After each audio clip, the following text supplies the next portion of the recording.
Well, I keep saying Bitcoin's going to go up, and it just doesn't keep going up. But that's okay, because I said I still think by Friday we're going back up. Today is Wednesday, so we're getting pretty close. I think by the end of today, we are heading back up. We'll see what happens. Can't guarantee it. But I did see on, I think it was on Twitter maybe, CryptoFace was talking about how we're hitting new levels of support. And this is unbelievable. This is good. This means we're getting accumulation at high points here, around $68,000. We're getting accumulation. That's going to help us once we get back up over, 70, not to go back down below that. I do think, though, that one thing to look at right now with Bitcoin is the fact that every time this price is dropping, BlackRock is buying up Bitcoin like crazy. And not only that, and I kind of want to spend a little bit of time here kind of tying together. I want you guys to really understand why I'm creating a lot of the videos that I'm creating for you guys involving BRICS and the IMF and Bank of International Settlements and the Both Children family, all this stuff, because you have to understand, like, once we lay the groundwork, once we lay the foundation for you to understand how things are actually operating in the world, now a lot of this stuff is going to make sense to you, because let me show you this. I've told you guys that for a long time that Digital Currency Group is out, okay? Barry Silbert, when he stepped down, him stepping down from Grayscale was a punishment from Digital Currency Group. It was a punishment. I've been telling you guys there's a system in the world of rewards and punishments, okay?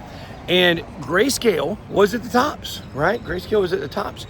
But Grayscale also was used, in a sense, as a sacrificial lamb to go against the SEC, which is what ultimately pushed the ETF over the finish line. But it actually goes back to when Jim and I, if you remember, in the great insolvency crisis, what do we call that thing, a contagion, when that thing was going down, you had Digital Currency Group all looped up into that. And Grayscale is owned by Digital Currency Group. And so what you see is that for whatever reason, Grayscale has been punished and they have now been removed. BlackRock is now the number one holder of Bitcoin for the ETFs.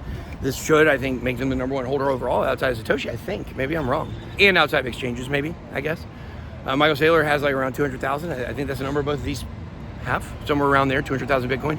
That's 600,000 Bitcoin. That's a lot of freaking Bitcoin. So anyways, guys, the point is that what you're seeing right now is as soon as Digital Currency Group started going down, BlackRock started rising from the ashes. Do you guys remember, just 3 years ago, whenever we mentioned BlackRock, it was evil? It was, right? Yeah. Oh, look at this housing crisis. BlackRock!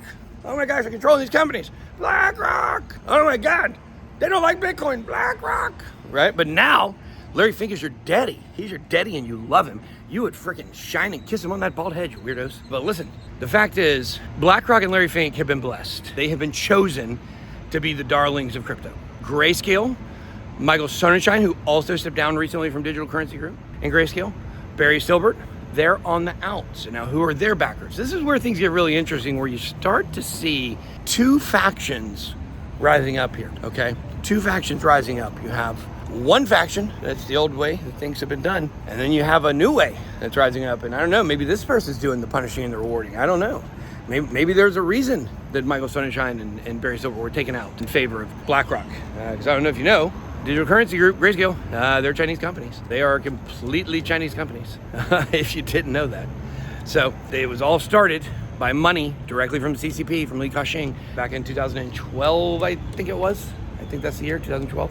So go look all this stuff up. It is what it is. Digital Currency Group, Grayscale, CoinDesk, they're now for sure, Li Ka-shing was an investor in all of it, but now Bullish Global, I think it's Victor Lee or Richard Lee behind it, owns CoinDesk, right? So you see all this looping, you see all this weird kind of incestuous relationships between these bankers and these hedge funds, and it really is a sight to see. And I do believe, though, when it comes to the price of Bitcoin, when it comes to altcoins, I do think very soon we are going to be heading back up. Could be wrong, but we're establishing new levels of support.